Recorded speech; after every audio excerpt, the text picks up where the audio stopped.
Isang desisyon lang ang muntik nang magbago sa buong career ni Riza May Dizon, ang desisyong manatili sa Eat Bulaga kahit dumating ang panahong halos mawala na siya sa programa.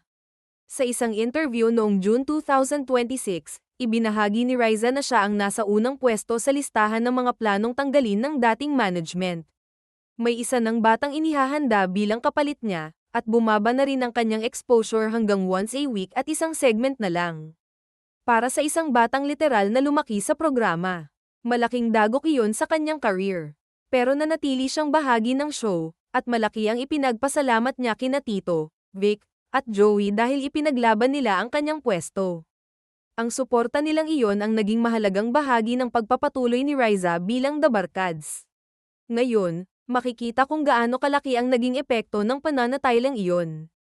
Mula sa Little Miss Philippines winner noong 2012, naging host siya at lumaki sa harap ng audience. Sa 2026, patuloy pa rin siyang napapanood sa Eat Bulaga, habang muling pinag-uusapan ang pangalan niya dahil sa mga bagong moments at reunion sa programa. Minsan, ang pinakamalaking turning point sa isang career ay hindi ang pagkuha ng bagong oportunidad, kundi ang pagpili na huwag sumuko sa pagkakataong muntik nang mawala.